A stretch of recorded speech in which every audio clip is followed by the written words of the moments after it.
First ever factory outlet Mukunda జ్యువెలరీలో Nakshi Mela December 13 నుంచి 21 వరకు అన్ని స్టోర్స్ లో. Hi bro. Hi bro. Big Boss చూస్తున్నారా? Big fan of Big Boss bro. Okay, ఇప్పుడు బిగ్ బాస్ లో ఇప్పుడు 2 వీక్స్ ఉంది కాబట్టి ఎలా అనిపిస్తుంది ఆట అసలు? ఆట అయితే చాలా అంటే చాలా రసవత్తరంగా మారింది. లాస్ట్ ఇంకా 2 వీక్స్ చాలా అంటే చాలా మంచిగా అనిపిస్తుంది.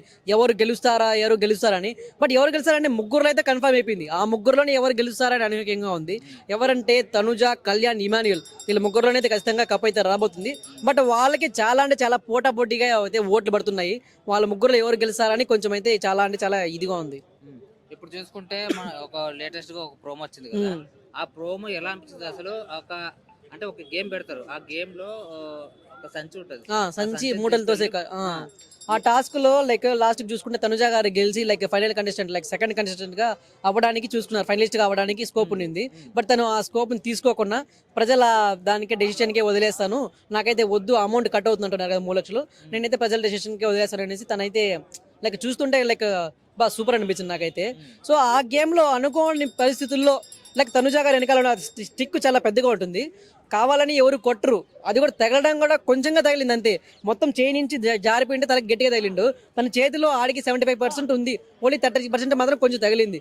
దానికి తను అంత ఓవర్ యాక్షన్ లాగా లైక్ అమ్మో స్వామి అయిపోయింది అన్నట్టుగా చేసింది. కానీ అంత ఎక్కువ తగిలింటే ఖచ్చితంగా మెడికల్ రూమ్కి పిలుచుకోమి అది చేసింటారు. సో ఏదో కొంచెంగా తగిలింటే మనకి బయట తగలుతుంటే చిన్న చిన్న దెబ్బలు అట్లా తగిలింది అంతే. సో చాలా మంది ఏమంటున్నారంటే ఇమాన్యుయల్ కావాలని చేసినాడు అని చెప్పి. ఇమాన్యుయల్కి ఏం అవసరం అండి? 10 గేములు పెడితే 8 గేములు యునానిమస్ గా గెలిచాడు, 8 గేములు. అలాంటి పర్సన్ తనకి ఇంజూర్ చేసి బయటకు పంపించి నేను గెలవాలి అనుకుని ఎక్కడ ఉండదు కదా, అలాంటి అవసరమే లేదు. సో అదొక అన్ఎక్స్పెక్టెడ్ గా జరిగింది, బై మిస్టేక్ జరిగిండొచ్చు అంతే. అంటే మీకు ఓవరాల్ గా చూసుకుంటే ఎవరి ఆట మంచిగా అనిపించింది?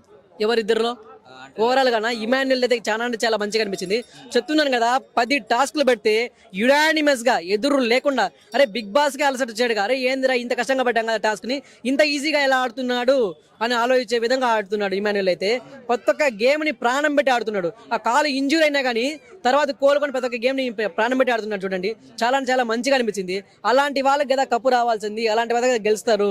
తను గెలుస్తాడు గెలవడం అయితే నాకైతే తెలియదు, కానీ హృదయాలు అయితే గెలుచుకునేసాడు, మంచి జనాల హృదయాలు అయితే గెలుచుకున్నాడు ఖచ్చితంగా. ఇప్పటికైతే బిగ్ బాస్ సీజన్ 9 విన్నర్ అయితే ఇమాన్యుయల్ జనాల దృష్టిలో. ఇప్పుడు చాలా మంది ఏంటంటే సోల్జర్ కళ్యాణ్ విన్నర్ అవుతారని చెప్తున్నారు చాలా మంది. దీని గురించి సోల్జర్ కళ్యాణ్ విన్నర్ అవుతాడంటే తను ఒక కామన్ పర్సన్ గా వచ్చి బిగ్ బాస్ కంటెస్టెంట్ అయ్యి 2 వీక్స్ లైక్ 2 వారాలు లైక్ కెప్టెన్ గా గెలిచాడు. లాస్ట్ కి ఫైనలిస్ట్ గా కూడా ఫస్ట్ ఫైనలిస్ట్ గా అయ్యాడు.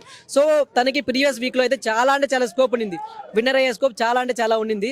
బట్ అది కూడా తనకి ఒక డిసడ్వాంటేజ్ గా మిగిలింది, ఎందుకంటే గేమ్ లో ఆడడానికి స్కోప్ లేకుండా పోయింది, సంచాలకుగా పెట్టేశారు, గేమ్ లో ఆడడానికి స్కోప్ లేకుండా పోయింది. అది కూడా ఒక డిసడ్వాంటేజ్ అనుకోవాలి తనకైతే. సో ఇప్పుడు చూస్తున్న ప్రెసెంట్ గ్రాఫ్ అయితే వీళ్ళ ముగ్గురికి, తనుజాకి, కళ్యాణ్కి, ఇమాన్యుయల్కి మాక్సిమం వీళ్ళలో అయితే కప్ అయితే రాబోతుంది. టాప్ 3 అంటే ఎవరు? ఇక చెప్పాను కదా, తనుజ, కళ్యాణ్, ఇమాన్యుయల్ వీళ్ళలోనే ఖచ్చితంగా కప్పు రాబోతుంది. వీళ్ళ టాప్ 3. విన్నర్ ఎవరు? విన్నర్ నాకు మాక్సిమం తనుజ, కళ్యాణ్ రన్నర్ అయితే రాబోతున్నారు. బట్ ఇమాన్యుయల్ వస్తే బాగుంటుంది, మిగతా వాళ్ళకి కూడా మంచిగా ఉంటుంది, చాలా మంచిగా ఆడాడు కాబట్టి బాగుంటుంది అనిపిస్తుంది.